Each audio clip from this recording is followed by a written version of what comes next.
Joe Samaniego here. Want to invite you to go check out Poblis.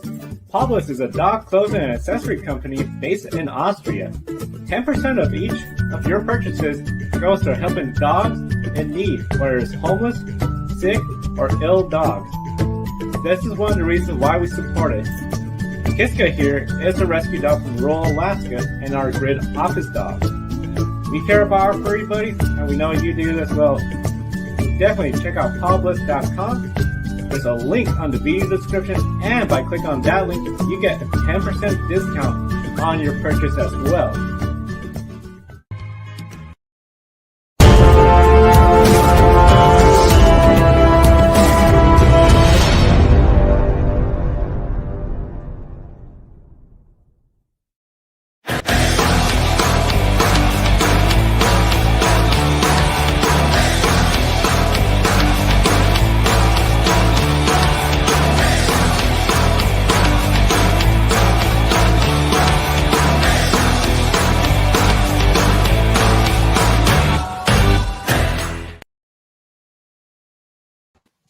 Hello and welcome to Grid Live Pre-Race. Joe Samaniego here along with Adam Lemeries and Cody Lambeth from the Podium Finish.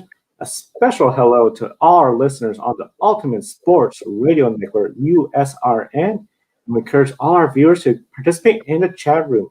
Share your questions and opinions with us on the air. We have a special NASCAR pre-race for the All-Star race tomorrow with our Grid Live wrap-up. That's going to be a little earlier in the day, but definitely encourage everyone to tune in for that. Today, we have IndyCar IMSA and the debut of the Superstar Racing Experience, SRX. Let's start off with Cody Lambeth and IndyCar doubleheader at Detroit. That's right. After last year's absence due to the pandemic, IndyCar is back on the streets of Belle Isle in Detroit for 2 races this weekend. Before we talk about the on-track action, a few days ago, Jenna Fryer from the Associated Press first reported that Romain Grosjean will make his oval debut at Worldwide Technology Raceway, along with interest in running the IMSA endurance races next year. Before committing to oval racing, Grosjean wanted to evaluate the situation in IndyCar, his experience in the series, and have his family be okay with him racing on ovals. Grosjean told Marshall Pruitt from Racer.com he decided to race at Gateway after the Firestone Grand Prix in St. Pete, where he can start on a short oval at lower speeds, more braking, carrying speed through the corners instead of running flat out around the speedway like Indianapolis.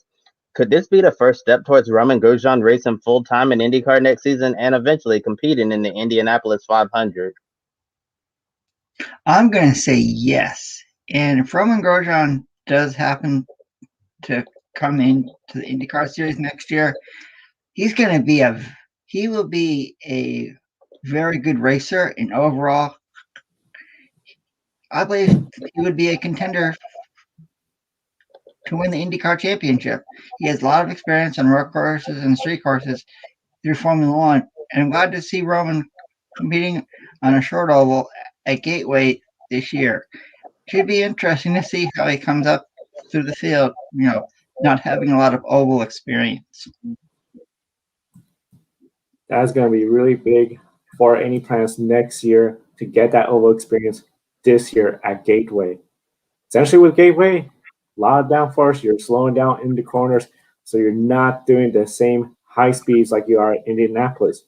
The other thing, you sort of get that comfort and that confidence built racing so close to a concrete wall. You don't experience that in Europe, as Daniel from Racers, the Girls Behind the Helmet, expressed in our Indy 500 pre-race show. You don't have that experience. It's karting. It's these grade 1 circuits from the FIA. Come to the United States, now you have a concrete wall right there to essentially punish you for any minor mistake. Romain Grosjean, he's shown he is very talented behind the wheel. He still has it, especially after the Indianapolis road course race. With everything we're seeing today at Belle Isle, I anticipate he's going to get more confident in his ability to be a race car driver in good equipment and having that oval experience. I see him easily going to do more ovals next year. Yeah, yes, definitely. I think this is a smart play by Grosjean to start off right in the short oval at Gateway, where he's able to race the oval track at a lot lower speeds rather than going 230 miles per hour down into turn one at Indianapolis. He'll be able to get comfortable using the gas and the brake at Gateway, learning the craft of oval racing. And it's too soon to say how well he'll do on ovals. With some Formula One drivers who come over to race an IndyCar on the ovals, some of them have a really hard time on the oval tracks while others take to it like a duck takes to water. Really easy transition. And it seems like Grosjean really enjoyed watching the Indianapolis 500, and maybe that a lot of fire under him to try to find a full time driving IndyCar next season and run on all of the oval tracks. And I'm going to go out on a limb and say Roman Grosjean is going to win an IndyCar race before this year is over. He's looking so comfortable in the car, and he's showing us why a lot of people touted his talent when he was racing at Lotus in a more competitive vehicle, and when he was at Haas those final few years. Everybody knows we didn't really get to see Grosjean's true potential in that car because Haas fell so far down the grid, and now in more equal equipment, Grosjean's able to show the talent which put him in Formula One in the first place. And two races this weekend in Detroit, lots of points on the line. It's going to be crucial to have a great weekend with the Indy 500 award and double points and leaving Indy. Some drivers are sitting in a really good spot championship was, while others might be at a point of no return. Alex Palou has the points lead, a 36-point advantage over Ganassi teammate Scott Dixon. Paddle Award from Aaron McLaren SP is third in the standings, 37 points back. Simon Pagenaud's fourth, 47 behind. And fifth is Rinus VK at a 57-point disadvantage. Out of those five drivers in the championship, who is most likely to visit victory lane at Belle Isle? When it comes to those five drivers, I anticipate seeing essentially Simon Pagenaud towards the front. Of course, Paddle Award, I think he's going to be really good. The big thing, putting everything together to have that win. He got that win finally this year. There's been other races where he started off really strong, strategy goes wrong, caution goes at a time where it hurts this race.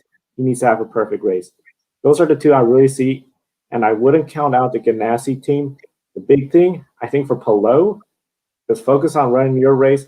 Belle Isle, tricky place, but at the same time, you run your race, just finish up front. It's more pressure for everyone to catch up to you. As long as you're scoring good enough points, you're going to be all right. When it comes to the IndyCar action at Detroit, one driver I'm going to look out for is Simon Pagenaud. He hasn't visited victory lane yet this year, and he's hungry for a win. He is in top five in the point standings, and I wouldn't be surprised if he comes out and win at least one of the races in Detroit. A lot of success. He done for Roger Penske, and overall, another driver I'll look out for is Alex Palou. He's the points leader, and he's going to be trying to find a way to keep the points lead. There's a lot of good other tracks coming up as the IndyCar season continues. So among the five you just mentioned, my two drivers I'm going to look out for are Alex Palou and Simon Pagenaud. For me, I think out of the top five, I think you have to go with Paddle Award, mostly because he's starting on the front row in today's race. And I'm glad you brought up Simon Pagenaud, Adam, because Simon Pagenaud, I think he's carrying a lot of momentum into the Motor City. Because if you're watching the end of the Indianapolis 500, if we had about 10 to 15 more laps to go, I think he could have potentially passed Helio Castroneves and Alex Palou and taken the victory because he was coming in a hurry really fast and ended up finishing inside the top five. It was really a great Indianapolis 500 for Simon Pagenaud, Alex Palou as well. Palou was 2 laps away from winning the Indy 500 till Helio Castroneves swept around the outside of him heading down into turn one. So I think really any one of those drivers in the top five in the standings could go to victory lane in one of the two races this weekend at Belle Isle. And looking at some of the drivers in the whole, Will Power currently 12th in the point standings, following a disappointing Indy 500. He's 120 points back. Alexander Rossi 15th, 147 behind. His teammate Ryan Hunter-Reay is 17th in the standings. He had some good runs in the past, including a win at Belle Isle. Paddle Awards teammate at Arrow McLaren SP, Felix Rosenquist, is not having a good year in the number 7 Chevrolet. He's 20th in the points, and 3 full-time drivers outside the top 20 in points: Ed Jones from Delcorn Racing, James Hinchcliffe from Andretti Autosport, and Dalton Kellett from AJ Foyt Racing. So those drivers have a lot to gain. And with the biggest race of the year behind all of those drivers, who has the most pressure on them to perform? For me, Alexander Rossi. He didn't have a really good Indianapolis 500, and we've talked about it in shows earlier on in the year. Right now, if I was Alexander Rossi, James Hinchcliffe, and some of the other veterans that are down in the IndyCar standings, I would find a way to have a really good pit stop at each race, and just have a lot of momentum and just find a way to get to victory lane. I'm surprised that Alexander Rossi has not found victory lane yet this year, and James Hinchcliffe. Those two drivers have a lot of victories in the IndyCar series, and I'm hoping that Alexander Rossi and James Hinchcliffe find a way to get to victory lane this year. They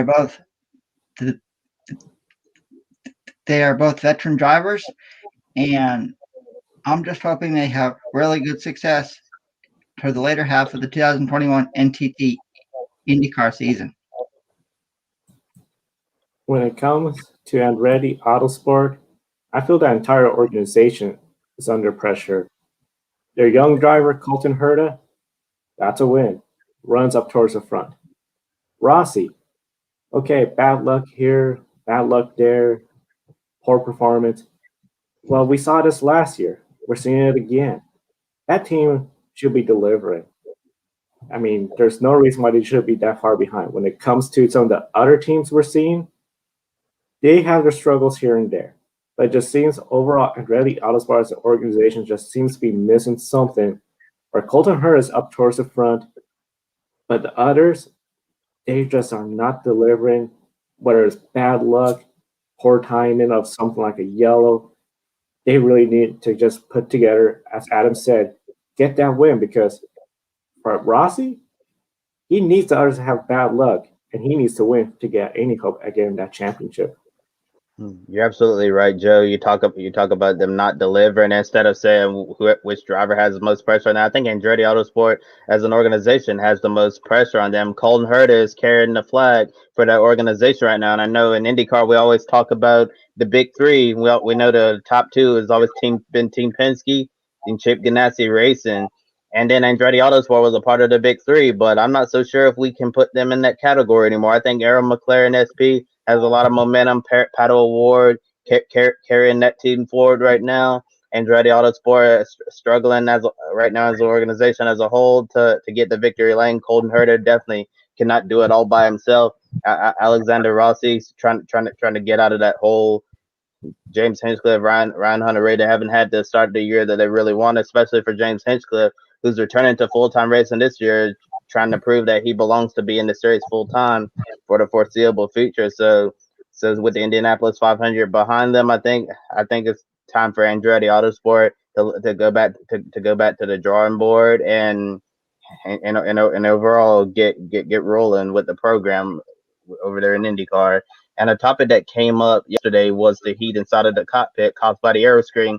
Sebastian Bourdais told Kevin Dejewski from Motorsport Week about the excessive heat from the aero screen having a negative effect on his performance behind the wheel. Bourdais said last year at St. Pete during the final 10 to 15 laps, he admitted he didn't fully battle then championship points leader Scott Dixon for position because he feared he would misjudge and ruin Dixon's championship with the mistake due to his awareness levels dropping because of the heat.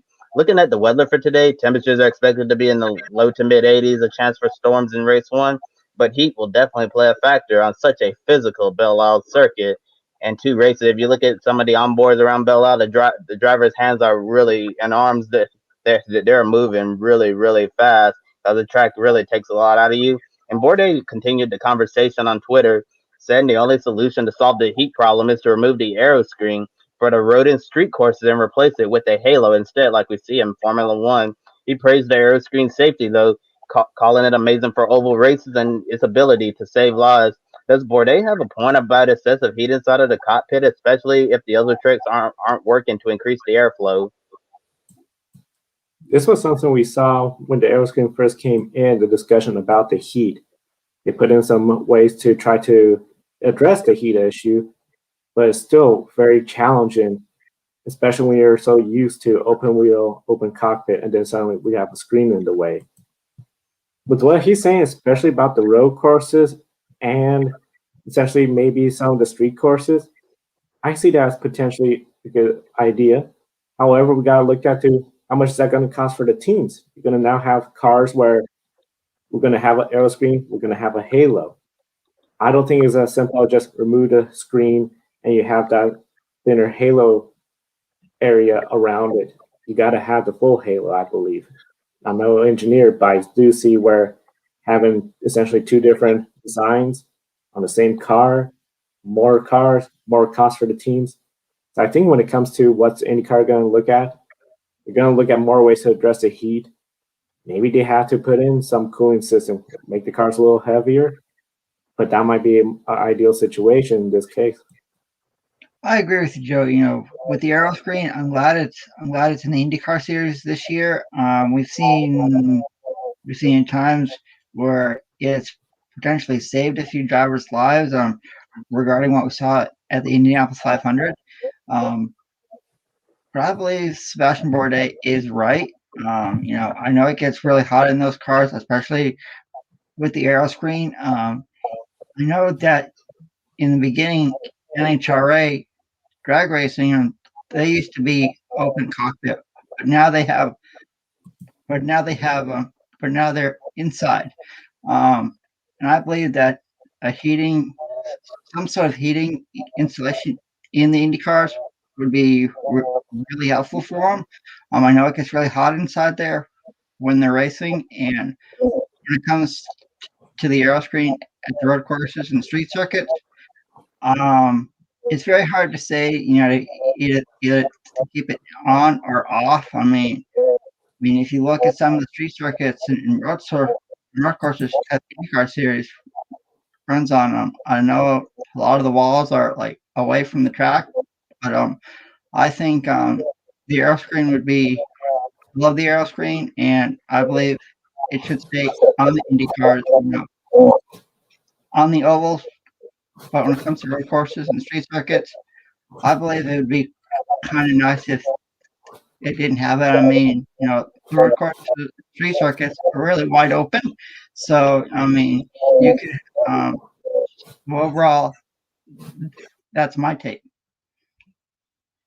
And I'm really glad you brought up the walls, Adam, because on the street courses the walls are a lot closer together, and those walls and the cars traveling at slower speeds, that's going to trap a lot of heat into the track and make it a lot hotter in the cockpit. And I think IndyCar should definitely hear out Sebastian Bourdais' concern. It would be a great option if the teams could do a halo on the road course and use an air screen on the ovals for them to be able to get the airflow on the road course, because heat's not necessarily a major issue on the ovals because they're traveling at faster speeds. But when the drivers are at these slower speeds, then heat definitely becomes an issue. But like Joe was saying, I don't think it's just going to be a simple fix for them to just take off the air screen and use the halo, because you want to keep costs down. So for all of the teams, and for some races, if we have an aero screen and then in halo, then we might see costs go up, and that's something that IndyCar doesn't want to do. But overall, I really don't see them switching back and forth between a halo and an aero screen. I think the aero screen is here to stay, and they're just gonna have to keep digging and trying to find ways to increase the airflow for these drivers. And AJ Ford, and also in that article on Motorsport Week, Bourdais told Kevin Dejewski that AJ Fort Racing is, obviously a small team in the IndyCar garage area, and they don't have the funding to have those cool suits that we see for some of the drivers of the bigger teams. So it's easy to understand Sebastian Bourdais' perspective when he doesn't have that cool suit to keep his body cool.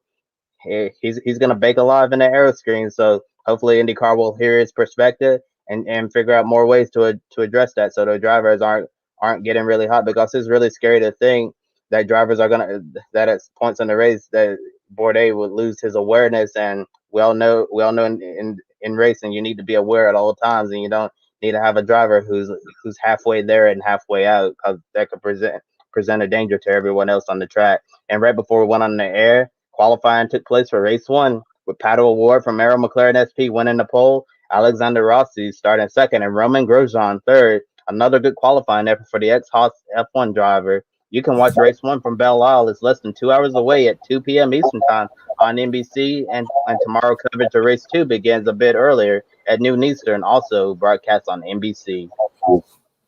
NBC is going to be busy with motorsports. We know CBS is going to have motorsports. In fact, today it's just busy with motorsports throughout the day. So a very good day for motorsports enthusiasts.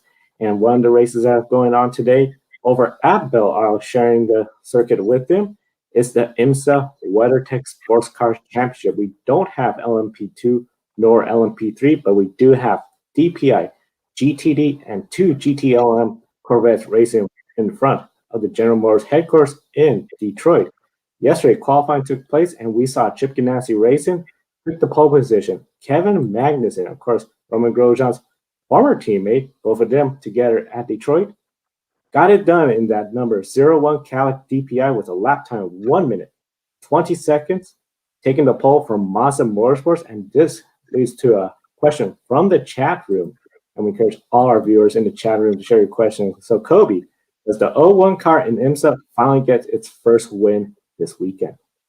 Well, without giving away my pick a winner, I definitely think we'll see I think we'll definitely see a Cadillac team in victory lane. They've looked really good so far. I know Chip Ganassi Racing, that they've had some great runs to start off the IMSA season so far, but they just haven't been able to capitalize. And it really seems like things are finally coming together, and people I think have forgotten that this program come online very, very late in the game, like almost literally right before the Roar session at Daytona International Speedway.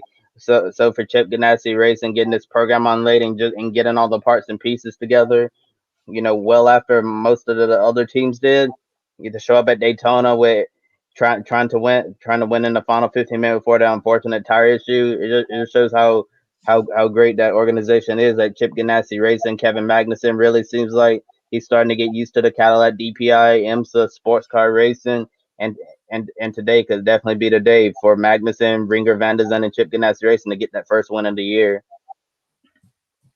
That'll be a good way to end the weekend. So far, a good start to the weekend for Cadillac, sweeping both practice sessions and qualifying. And as you mentioned, bring your A game.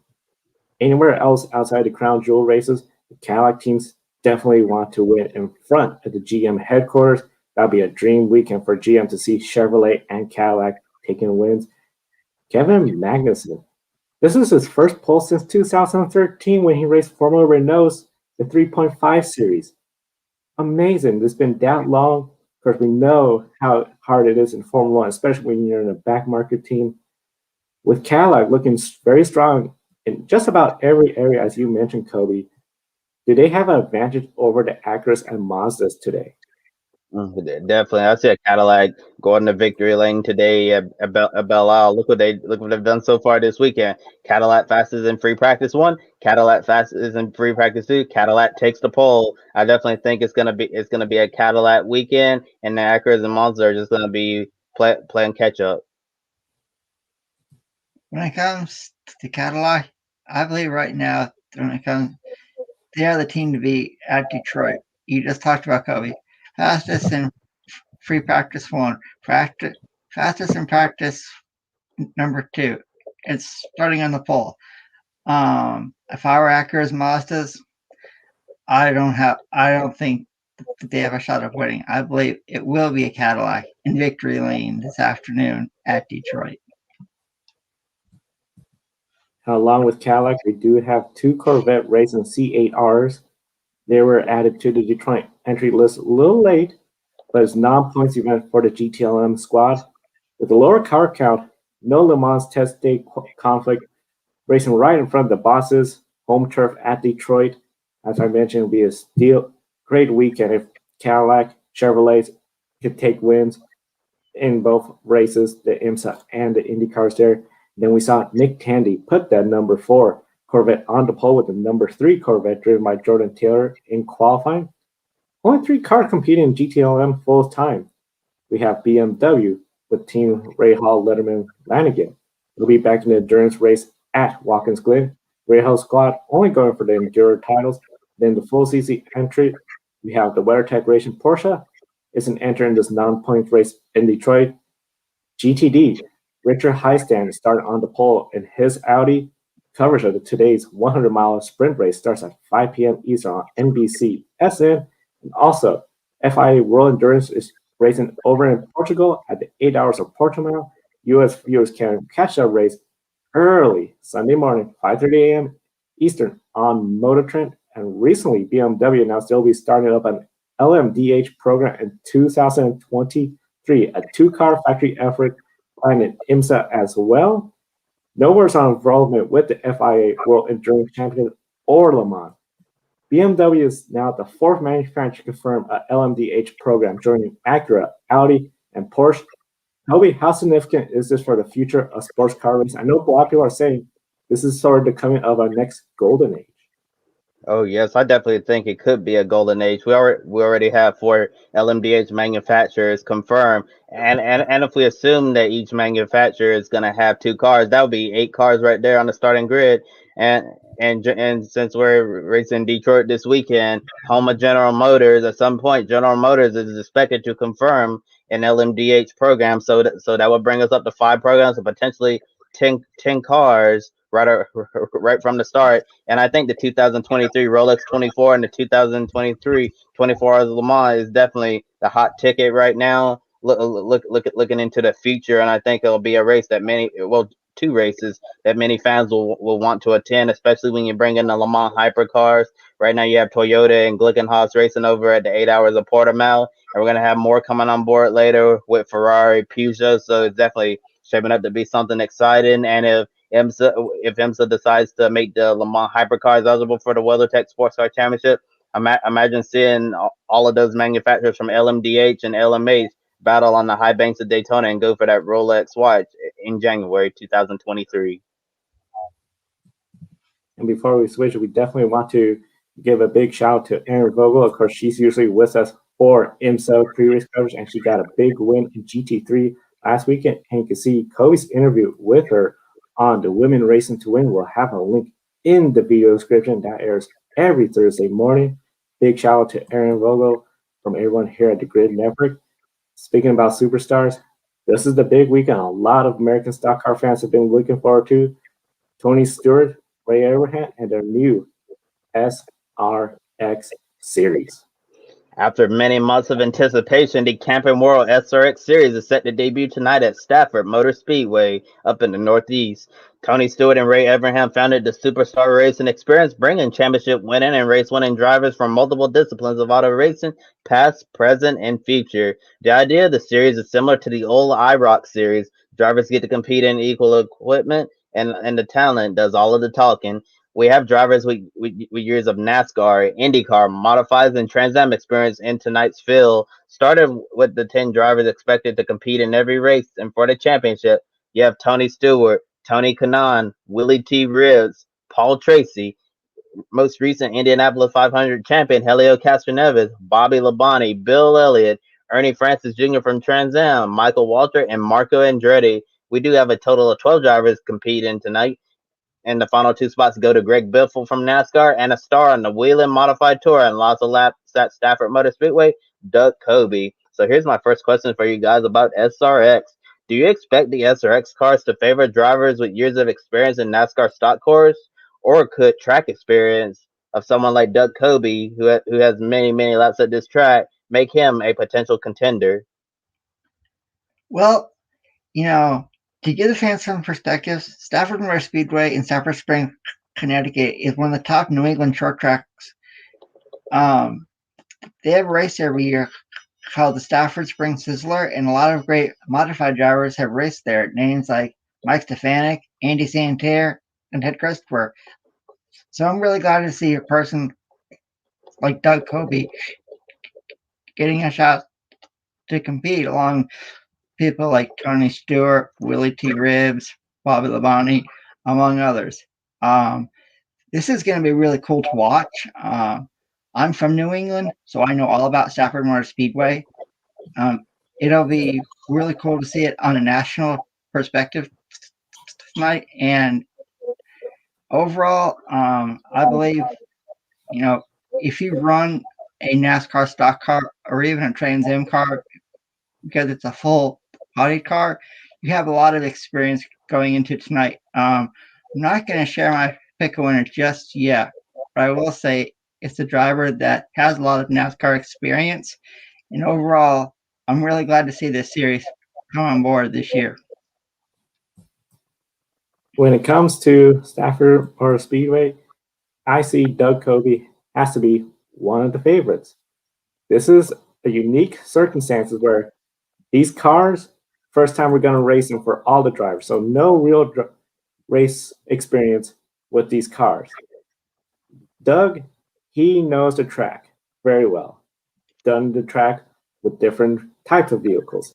I see him potentially going to hop in there, steal the show, and I think that's going to make this really exciting. Along with having some of the legends, including Dylan Castroneves, who just won his fourth Indy 500. You got somebody like Doug Coby who's going to try to steal the spotlight. You know all the local fans are going to be cheering for him. And I think it's going to make it for a very exciting evening of racing. And you mentioned the fans. The New England fans are there going to be cheering for Doug Coby, one of the most successful drivers on the Whelen Modified Tour. And I think he'll have the advantage with experience wise because he has many more laps at this racetrack than any other competitors in the field. But at the end of the day, at least for this first couple of races, I think the SRX cars are going to favor the drivers who grew up racing stock cars and had a lot of success in stock cars since this car is basically built to model stock cars. I think it's gonna favor the likes of Tony Stewart, Bobby Labonte, Bill Elliott, Michael Waltrip, those guys. And I think the open wheelers might have a little bit of trouble tonight, like Castroneves, Paul Tracy, Marco Andretti. But overall, we don't really know what to expect because it is a brand new series. SRX right now, as we're on the air, they're actually having practice right now for tonight's race. I don't really know who's gonna be contenders, who's gonna be struggling, and that's really exciting heading into a new series, not knowing what to expect, and I'm sure that's what draws in viewers as well. And looking at the SRX race format for all fans who are unsure about SRX, there's going to be 2 heat races and a feature. Heat 1 and Heat 2 will last 15 minutes each. For Heat 1, there will be a random draw to set the starting lineup, and I've already done that. For tonight's Heat 1 race, Greg Biffle is on the pole alongside Bobby Labonte, Helio Castroneves, Ernie Francis Jr., the star from Trans Am, and Tony Stewart round out the top 5. And then when we have Heat 2, there's going to be an invert with the worst finishing driver in Heat 1 starting on the pole, and the Heat 1 race winner is going to be starting dead last. Then at the end of Heat 2, those results will set the official starting lineup for the main feature. Championship points will be awarded during the heat races with the winner of each heat race receiving 12 points, and the feature race winner will earn a total of 25 points. Tonight's feature at Stafford Motor Speedway is going to be 100 laps, and SRX will have an unlimited number of attempts at a green-white checkered finish. What are your initial thoughts on the SRX format? I believe this format, considering everything we got going for it, top name drivers from multiple disciplines, you're on CBS prime time. This is just, I feel, the perfect format for quick action. 15-minute race, another 15-minute race, then the main. Keep that action going. Have it in a short amount of time for the fans to continue being interested and just want more. I feel a lot of people compare this to the IROC series in the past.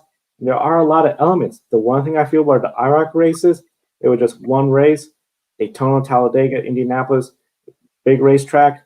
You don't see a whole lot of fans. But now you got a short track, a local short track where you got the more fans, the drivers are closer, and I think this is just a perfect format considering, as they're saying, the superstar racing experience. I think this is just setting up for a great experience for the fans and for the viewers, especially first-time viewers that are on network television catching this on CBS. As a fan of the old IROC series, I'm glad to see the superstar racing experience come of age. If the fans remember the IROC series, it was some of the best drivers in the world competing in equally prepared cars. Names like Emerson Fittipaldi, Mario Andretti, Jackie Ickx, Hans Struck, Steve Kinzer, Donny Schatz from the World of Outlaws, Mike Bliss, and drivers who competed in IROC are competing in SRX tonight. Tony Stewart, Helio Castroneves, and Greg Biffle. So I'm really glad to see the SRX series on, and they have a really good broadcasting crew there, led by Alan Bestwick, who is who's actually from New England. So it's really good to see him, back on TV. I will be watching the SRX series tonight because you've got names that everybody knows in the world of motorsports, names that have won a lot of really big races, like the Daytona 500, Indy 500, and names a lot of fans know. So overall, I'm glad the SRX series is here, and it'll get maybe fans that know all these drivers who probably been wondering what they've been doing. Now they'll tune in to see some of the best drivers in the world compete, just like the old IROC series. I'm really glad you brought up Alan Bestwick, Adam, because the legendary motorsports broadcaster. A lot of people have been asking him for years. When are you going to get back into motorsports? We really miss hearing your voice on the broadcast, and now Alan Bestwick is back for the next 6 weeks for the SRX series. I think a lot of fans are gonna. Some of them are gonna tune in just for Alan Bestwick because he is so popular and beloved in the booth. And looking at the format of SRX, exactly what I want to see at a Saturday night short track or dirt track. I think it's gonna be a lot of fun for all of the fans watching. And just look at the format. Gonna have a heat race with a random draw. We're gonna see who's adapted to the SRX car and who still has a little work to do. And then for those who struggled badly at the end of heat one, guess what we're gonna do? We're gonna put them at the front of heat two and see if they can try to maintain position and the fastest drivers in heat one. They're gonna have to try to work their way through the field. Although it's just 12 drivers smaller field, I think it's gonna be really exciting watching them go to the front. Then when we get to the future, it's definitely gonna be interesting watching them over the long run and seeing how each driver does. And we do have an SRX question from one of the viewers in the chat room. Amber says, "Where will Paul Tracy finish?" To be honest, Amber, I think it's really hard to say. I can't really tell you where any of these drivers are finished because SRX is so new. Paul Tracy, an open wheel guy. I said the open wheel guys would struggle tonight, but we'll just have to wait and see how that goes. It might surprise me. Might see an open wheel guy like Paul Tracy, Helio Castroneves, or Marco Andretti go to victory lane, but I do think that it will favor the stock car racing drivers. And as I mentioned earlier, SRX reminds me and a lot of people of IROC, as Adam mentioned. The best drivers from stock cars, open wheel and sports cars, and more battle each other hard in equal cars. But talent and ability to adapt matters more than anything. There's a lot of amazing talent out there in many disciplines all over the world. So, final question to you, Joe and Adam, about SRX. In your opinion, which driver from any series in the world do you want to see race in SRX in the future? That's a really tough question, Kobe. You got so many great drivers right now, but since I am the supercars expert here on the show, I'm going to go with the driver that, I believe he could race. For me, it'd be kind of cool. I'm going to have to go with either Shane Van Gisbergen or his teammate at Red Bull in Australia, Jamie Whincup. I think it'd be kind of cool to see those drivers come over here to the United States and compete with some of the best in the world. Think about it. SVG running against Tony Stewart and Helio Castroneves on a dirt track. Oh, that'd be fun to watch for me. That would be a lot of fun. I was surprised. I thought you were going to go with Jamie Whincup as well. I mean, definitely, I think Jamie Whincup would be great, especially since he's retiring. That would be my first pick. But one thing I really want to see, and I think a lot of people forgot, he tested with Ferrari Formula One when Michael Schumacher was driving and was just 7/10 off his lap. And he's retiring at the end of this year. Valentino Rossi from MotoGP. That would just be so awesome to see him in a car race against everybody in equal equipment. I know a lot of people still ask, what if he had made that switch from MotoGP to F1? Well, we'll never know, but I think it would just be a huge draw for international fans to say, hey, Valentino Rossi, he's racing in the United States, stock cars, short track, and a dirt track. That's going to be off the scale, huge implication, I believe. And looking at the current lineup expected for SRX throughout its inaugural season, I think we have all of the major disciplines covered, but we're missing one major series. We don't have anyone representing Formula One in the field.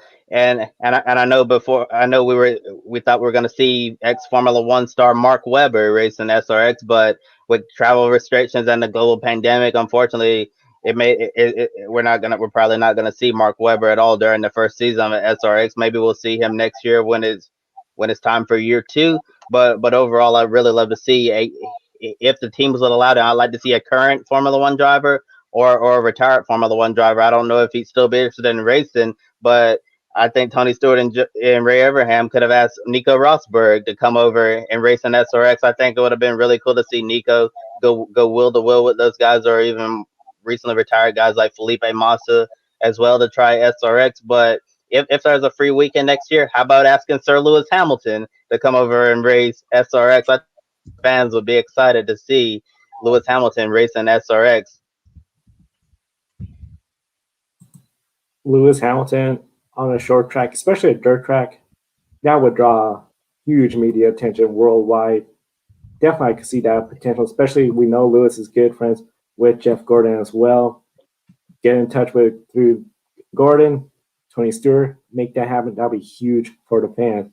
As we're talking about drivers from around the world, let's take a quick minute to look at the Grid World Motorsport League standing. They are in their 16th week. We saw plenty of changes. The big change, of course, essentially Max Verstappen falling from out of the lead all the way down to 7th because of his DNF finish, and then Lewis Hamilton dropping all the way down to 10th because he didn't score any points. A lot of action going on there, and of course, Shane Van Gisbergen currently 4th. But you go to the grid ranking, Shane Van Gisbergen continues to lead. He has led every week except 1 week when Kalle Rovanperä took the lead earlier this year. The big change we saw here, Kyle Larson, he has climbed up to 4th place. Been a long time since we had a NASCAR driver in the top 5. NASCAR is not racing for points this weekend, so they're not being scored. The only series being scored really is the IndyCar series this weekend. And here's the full grid ranking of all 35 drivers, essentially 5 drivers from Formula One, Formula E, IndyCar, MotoGP, NASCAR, Supercars, and World Rally Championship.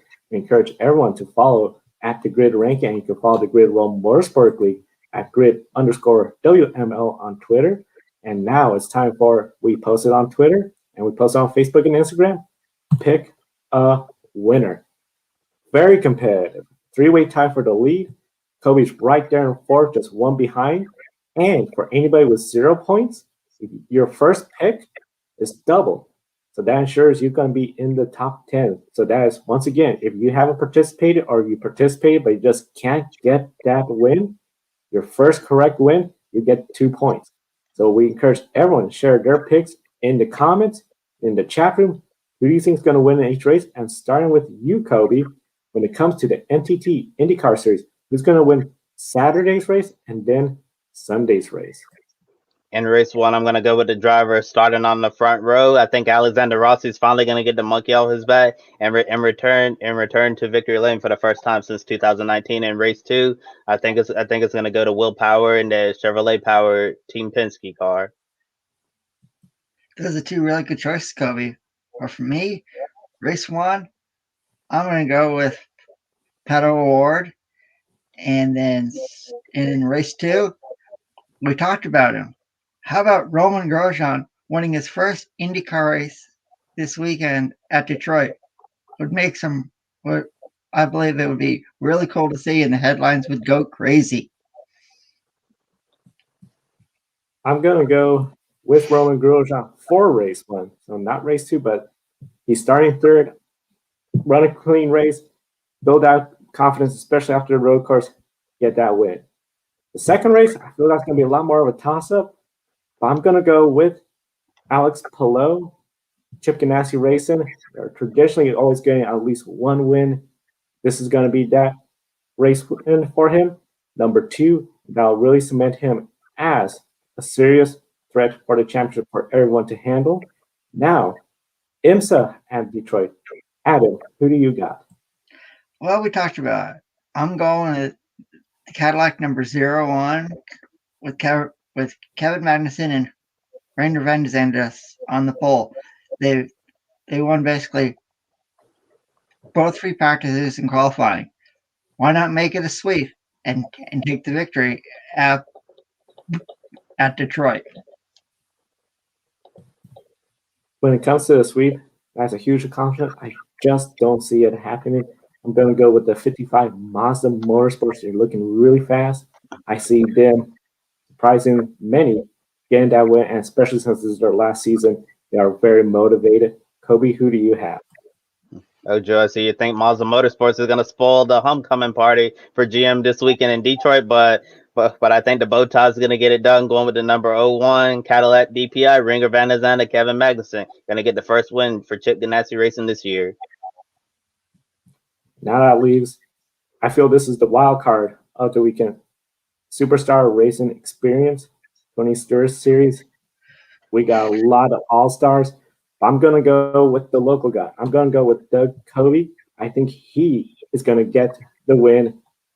Shock essentially the motorsport world, put his name on the map, but that's part of the fun of this new series is seeing somebody like him bring it to the superstars and taking that surprise win.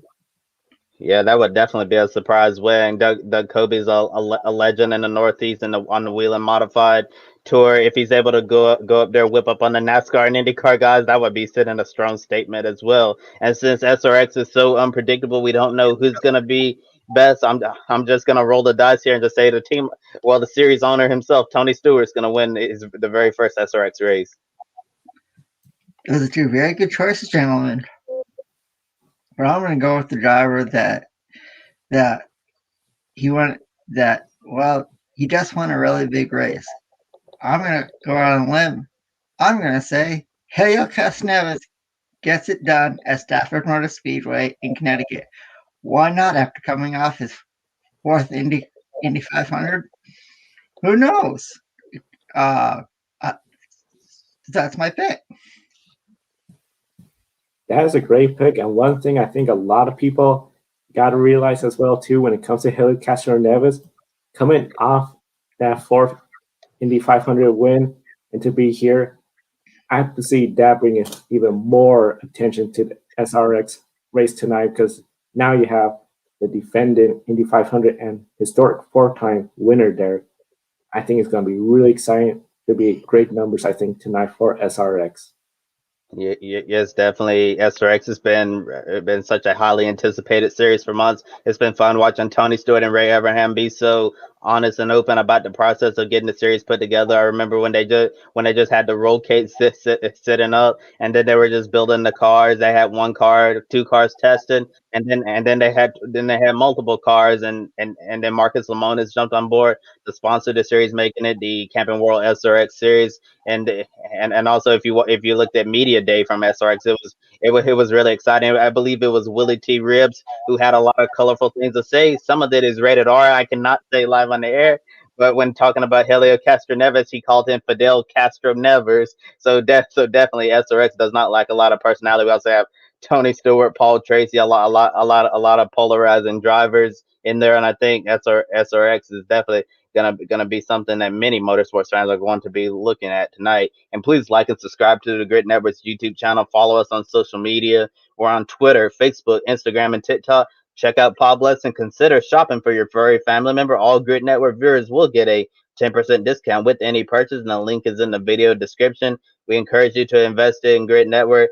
Keep us on the air long term by joining our Patreon. Our list of Patreon supporters. Really appreciate Colin, Mark, and D. Shill for your support of Grid Network. And today we have a doubleheader at Texas Motor Speedway in just 10 minutes. Coverage of the Truck Series race at 1 p.m. Eastern, and Xfinity starts at 4 p.m. Eastern, both on FS1 tomorrow. Here's a friendly reminder that Grid Live wrap up is going to be a little earlier. It's not going to take place 90 minutes after the Cup race like normal, but it's going to take place before the Cup race at 5 p.m. Eastern time, 1 hour before the All-Star Open starts. And we all know the All-Star race at Texas Motor Speedway coverage begins at 8 p.m. Eastern time, and we'll recap both IndyCar races at Belle Isle, the IMSA race, and SRX debut weekend. Plus, and plus our special All-Star pre-race edition is going to take place in the second half of the program. We'll do our recaps first, and then we'll preview the NASCAR All-Star race at Texas. For Joe Samdiego and Adam Limery, I'm Kobe Lambert from the Podium Finish. Thank you for watching. We'll see you tomorrow, and enjoy the races. Joe Samdiego here. Want to invite you to go check out Poblis. Poblis is a dog clothing and accessory company based in Austria. 10% of each of your purchases goes to helping dogs in need, whether it's homeless, sick, or ill dogs. This is one of the reasons why we support it. Kiska here is a rescue dog from rural Alaska and our grid office dog. We care about our furry buddies, and we know you do as well. Definitely check out Poblis.com. There's a link on the video description, and by clicking on that link, you get a 10% discount on your purchase as well.